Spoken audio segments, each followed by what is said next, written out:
ಕೆಂಪು ಕೋಟೆ ಮೇಲೆ ನಾವು ಧ್ವಜ ಹಾರಿಸಲ್ಲ ಅನ್ನುವಂಥ ಒಂದು ಮನೋಭಾವನೆ ಇತ್ತಲ್ಲ ಅದು. ಆದರೆ ಒಂದನ್ನು ನಾವು ಯೋಚನೆ ಮಾಡಬೇಕು, ಯಾರ್ಯಾರು ರಾಷ್ಟ್ರ ರಾಜಧಾನಿಯ ಕಡೆಗೆ ಕಣ್ಣು ಹಾಕಿದ್ದಾರೆ, ಅಂದರೆ ರಾಷ್ಟ್ರ ರಾಜಕಾರಣದ ಕಡೆ ಕಣ್ಣು ಹಾಕಿದ್ದಾರೆ, ಅಂಥ ಪ್ರಾದೇಶಿಕ ಪಕ್ಷಗಳು ಎಲ್ಲಿಂದ ಎಲ್ಲಿಗೆ ಹೋಗಿ ಬಂದು ನಿಂತ್ಕೊಂಡು ಅಂತ. TRS ನಮ್ಮ ಕಣ್ಣಿನ ಕಡೆ ಬರ್ತಾ ಇದೆ, BRS ಮಾಡ್ಕೊಂಡ್ರವರು ಏನಾಯಿತು. ಜೊತೆಗೆ ನಾಯಕರ ವರ್ತನೆಗಳು ಇಟ್ಸ್ ವೆರಿ ವೆರಿ ಇಂಪಾರ್ಟೆಂಟ್.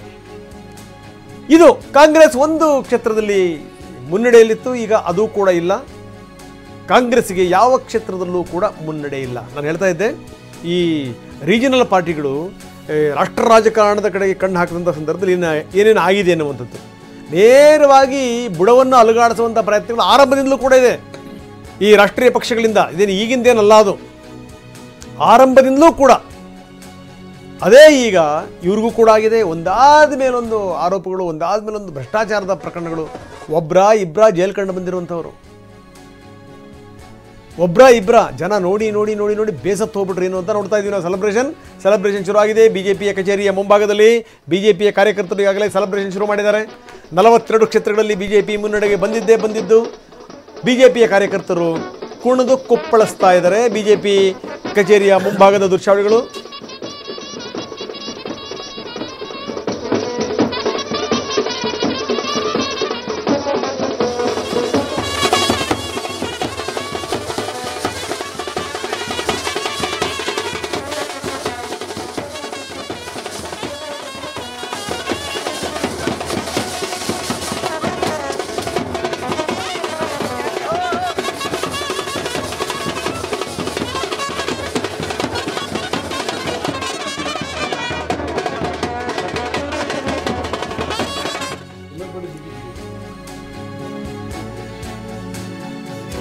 ಒಂದು ಕ್ಷೇತ್ರಗಳಲ್ಲಿ ಮೇಲ್ಗಡೆ 42 ಅಂತ ತೋರಿಸ್ತಾ ಇದ್ದೀವಿ. ಇಲ್ಲ, ಸ್ಥಿತಿಗತಿಗಳು ಬದಲಾಗಿದೆ. ಈಗ 41ಕ್ಕೆ ಬಂದಿದೆ BJP.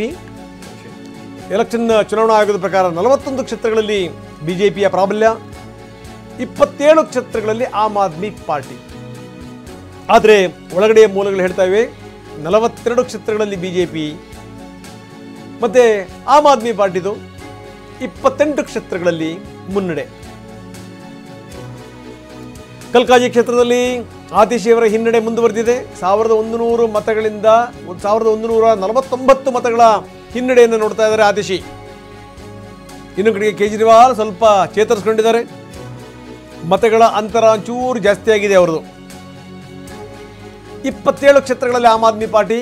ಚುನಾವಣಾ ಆಯೋಗದ ಮಾಹಿತಿಯ ಪ್ರಕಾರ ಅರವಿಂದ್ ಕೇಜ್ರಿವಾಲ್ ಮುನ್ನಡೆ. ಪ್ರವೇಶ್ ವರ್ಮಾ ವಿರುದ್ಧ ನವದೆಹಲಿ ಕ್ಷೇತ್ರದಿಂದ ಕಣಕ್ಕಿಳಿದಿರುವಂಥ ಅರವಿಂದ್ ಕೇಜ್ರಿವಾಲ್. ತುಂಬ ಅಂತರ ಇಲ್ಲ, ಯಾವ ಸಂದರ್ಭದಲ್ಲಿ ಏನು ಬೇಕಾದರೂ ಆಗಬಹುದು. ಆದರೆ ಮುನ್ನಡೆಯಲ್ಲಿದ್ದಾರೆ. ಮನೀಶ್ ಸಿಸೋಡಿಯಾ ಹಿನ್ನಡೆಯನ್ನು ನೋಡ್ತಾ ಇದ್ದಾರೆ. ಥರ್ವಿಂದರ್ ಸಿಂಗ್ ಮಾರ್ವಾ ಅವರ ಎದುರುಗಡೆಗೆ ಜಂಗ್ಪುರ ಕ್ಷೇತ್ರದಿಂದ ಕಣಕ್ಕಿಳಿದಿರುವಂಥ ಮನೀಶ್ ಸಿಸೋಡಿಯಾ. ನೋಡಿ ನಾಯಕರ ಸ್ಥಿತಿಗತಿಗಳು ಹೆಂಗಾಗ್ಬಿಡ್ತವೆ ಅಂತ. ಮುಂದೆ ಅಧಿಕಾರದ ಚುಕ್ಕಾಣಿ ಹಿಡಿಬೋದು, ಇವರೇ ಮುಂದಿನ ನಾಯಕರು ಅಂತ ಬಿಂಬಿಸಲ್ಪಟ್ಟಂಥ ಮನೀಶ್ ಸಿಸೋಡಿಯಾ ಅವ್ರ ಮೇಲೆ ಬಂದಂಥ ಆರೋಪಗಳು ಒಂದಾ ಎರಡ. ಅದು ನನಗೆ ಈಗಲೂ ಕೂಡ ಅನಿಸುತ್ತೆ. ಮೋಸ್ಟ್ಲಿ ರಮೇಶ್ ಬಾಬು ಮತ್ತು ನಮ್ಮ BJP ನಾಯಕರು ಇದ್ರ ಬಗ್ಗೆ ಹೇಳ್ಬೋದು. ಇವರು ಒಬ್ಬ ಅಧಿಕಾರಿಯಾಗಿ ತುಂಬ ಈ ಆಡಳಿತದ ಒಳಸುಳಿಗಳನ್ನ ಕಂಡಿದ್ದರಿಂದ ಇಷ್ಟು ದಿವಸ ಉಸಿರಾಡಿಯವರು ಅಂತ ಅನಿಸ್ತಾ ಇದೆ ರಮೇಶ್. ಇಲ್ಲ ಅಂತಂದ್ರೆ ಯಾವಾಗಲೂ ಸಿಕ್ಕಾಕೊಂಡ್ಬಿಡ್ರೆ ನಾವು ಏನಂತೀರಿ? ಅದ್ರ ಜೊತೆಗೆ ಒಂದು ನೈತಿಕತೆ ಪ್ರಶ್ನೆ ಬರುತ್ತೆ. ಒಂದು ಆರೋಪ ಬರೋದು ಬಿಡೋದು ಎರಡನೇದು. ಆಪ್ ಬಂದಂಥ ದಾರಿ ಇದೆಯಲ್ಲ, ಅವ್ರಿಗೆ ಆರೋಪಗಳೇ ಬರಬಾರ್ದಾಗಿತ್ತು. ಅಂದರೆ ಅವ್ರು ಹೋರಾಟ ಸ್ಟಾರ್ಟ್ ಮಾಡಿದ್ದೇ ಭ್ರಷ್ಟಾಚಾರದ ವಿರುದ್ಧ.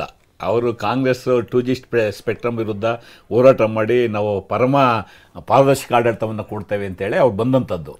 ತಪ್ಪಿಸ್ಕೊಳ್ಳೋದು, ಒಳಸುಳಿಗೆ ಹೋಗೋದು ಅದೆಲ್ಲ ಮೇಲೆ ಅವರು ಅಧಿಕಾರಿಗಳಾಗಿದ್ದಂಥದ್ದು ಮತ್ತು ಎಲ್ಲೆಲ್ಲಿ ತಪ್ಪಿಸ್ಕೋಬೇಕು ಅದು ಎರಡನೇ ಅಂತ. ಬಟ್ ಇಲ್ಲಿ ನೈತಿಕತೆ ಪ್ರಶ್ನೆ ಬಂದಾಗ ಅಣ್ಣಾಜಿಯವರು ಶೆಲ್ಟ್ರ್ ತೊಗೊಂಡು ಹೋರಾಟ ಮಾಡಿ ದೆಹಲಿಯಲ್ಲಿ ಅಧಿಕಾರ ಪಡೆದಂಥವ್ರು ನೀವು ಹೆಂಗಿರಬೇಕು? ನಿಮ್ಗೆ ಅದರ ವಾಸನೆನೂ ಹತ್ರ ಬರ್ಕೊಡೋದು ಭ್ರಷ್ಟಾಚಾರದ್ದು. ಬಟ್ ಆದಂಥದ್ದೇನು ಇಡೀ ದೇಶದಲ್ಲಿ ಗಂಭೀರ ಸ್ವರೂಪದ್ದು. ಅದು ಬಗಿತಾ ಎಲ್ಲ ಆಸೆ ಬಂತು. ಒಬ್ಬರಲ್ಲ, ಕಂಟಿನ್ಯೂಸ್ 4-5 ಜನ ಮಂತ್ರಿಗಳು ಒಳಗೋದು ಅಂತ. ಅದು ಸಿಸೋಡಿಯರವರು ಒಬ್ಬ ಉಪಮುಖ್ಯಮಂತ್ರಿಯಾಗಿ 1 ವರ್ಷಕ್ಕೆ ಮೇಲ್ಪಟ್ಟು ಒಳಗಡೆ ಇದ್ದಂಥದ್ದು. ಹಲವಾರು ಬಾರಿ ಅವರ ಬೇಲ್ ಅಪ್ಲಿಕೇಶನ್ ರಿಜೆಕ್ಟ್ ಆಯಿತು. ಸತ್ಯೇಂದ್ರ ಜೈನ್ ಕೂಡ ಎಸ್. ಮತ್ತು ಅಲ್ಲಿ ದೆಹಲಿನಲ್ಲಿ ಒಬ್ಬ ಚೀಫ್ ಮಿನಿಸ್ಟರ್ ಮಗಳು ಇನ್ವಾಲ್ವ್ಮೆಂಟು, ಆಯಮ್ಮ ಜೈಲ್ಗೆ ಹೋದ್ರು.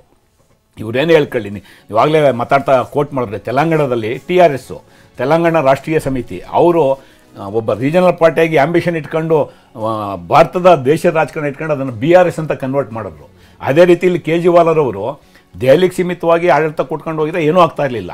ಅದನ್ನು ವಿಸ್ತಾರ ಮಾಡ್ಕೊಂಡು ನಾನು ಪ್ರೈಮ್ ಮಿನಿಸ್ಟರ್ ಆಗಬೇಕಂತ ಇಟ್ಕೊಂಡು ಹಣಕ್ಕೋಸ್ಕರ ಈ ಹಗರಣಕ್ಕೆ ಇನ್ವಾಲ್ವ್ ಆದಂಥದ್ದು ಎಲ್ಲರೂ ಕಂಡಿರ್ತಕ್ಕಂಥದ್ದು. ಈಗ ಕೋರ್ಟಲ್ಲಿ ತೀರ್ಪು ಬರೋದು ಅಥವಾ ಬೇಲಿಂದ ಆಚೆ ಬಂದಿರೋದು ಅದು ಎರಡನೇ ಹಂತ. ಬಟ್ ಆಪ್ನಂಥ ವ್ಯಕ್ತಿಗಳು ಇಂಥ ಪರಮ ಭ್ರಷ್ಟಾಚಾರ ಆರೋಪ ಹೊತ್ಕೊಂಡಿದ್ದೇ ದೊಡ್ಡ ಕಳಂಕ.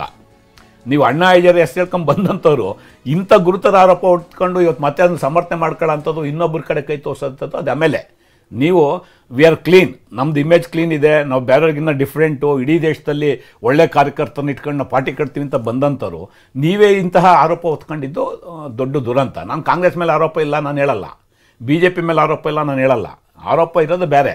ನೀವು ಯಾವ ರೀತಿ ಬಂದಿದ್ದು, ನೀವು ಅಧಿಕಾರ ರಾಜಕಾರಣ ಹುಟ್ಟಾಕಿದ್ದೆ ನಾವು ಸ್ವಚ್ಛವಾಗಿರ್ತೇವೆ, ನಾವು ಪೊರ್ಕೆ ಸಿಂಬಲ್ ತಗೊಂಡಿದ್ದೆ ಭ್ರಷ್ಟಾಚಾರನ ಗುಡಿಸ್ತೇವೆ ಅಂತೇಳಿ, ಕೊನೆ ಗುಡಿಸಿ ಭ್ರಷ್ಟಾಚಾರ ನಿಮ್ಮನೇಲಿ ಹಾಕೊಂಡ್ರಲ್ಲ, ಅದು ಜನ ನೋಡ್ತಾ ಇರ್ತಕ್ಕಂಥದ್ದು. ಬೇರೆ ಕಡೆ ಇದ್ದಿದ್ದು ಭ್ರಷ್ಟಾಚಾರ ಎಲ್ಲ ಗುಡಿಸಿ ನಿಮ್ಮನೇಲಿ ತುಂಬ್ಕೊಂಡ್ರಲ್ಲ, ಅದು ಜನ ನೋಡ್ತಾ ಇರ್ತಕ್ಕಂಥದ್ದು.